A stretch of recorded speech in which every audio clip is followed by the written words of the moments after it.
Hi friends, இன்றைக்கி நம்ம விஷாரா construction கட்டின ஒரு சில வீடோட வீடியோஸ் அண்ட் ஃபோட்டோஸ்லாம் பார்க்க போகிறோம்.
நீங்கள் விஷாரா கன்ஸ்ட்ரக்ஷன் கட்டின ஒரு சில வீடோட ஃபோட்டோஸ் அண்ட் வீடியோஸ்லாம் பார்த்துருப்பீங்க.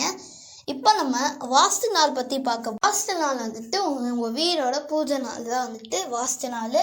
அது இந்த வருஷத்தில் எப்போ வருதுன்னா அக்டோபர் மாதத்தில் 28ஆம் தான் வருது. நோட் பண்ணிக்கோங்க, அக்டோபர் மாதத்தில் 28ஆம் வாஸ்து நாள் இந்த வருஷத்தில். ஸோ உங்களுக்கு வந்துட்டு எங்ககிட்ட வீடை கட்டணும்னு ஏதாச்சும் இன்ட்ரெஸ்ட் இருந்துச்சுன்னா இந்த தேதிக்குள்ளே நீங்கள் வந்துட்டு காண்டாக்ட் பண்ணுங்கள். நாங்கள் வந்துட்டு உங்களோட கனவு இல்லத்தை தரமான முறையிலையும் நேரம் தவறாமையும் வந்துட்டு இதை செஞ்சு தருவோம். நாங்கள் வந்துட்டு மதுரையிலையும் அருப்புக்கோட்டையிலையும் இருக்கோம். காண்டாக்ட் டீட்டெயில்ஸ்லாம் வந்துட்டு டிஸ்பிளேலையும் கொடுக்குறேன், டிஸ்கிரிப்ஷன்லையும் கொடுக்குறேன். மறக்காமல் வந்துட்டு விசிட் பண்ணுங்கள்.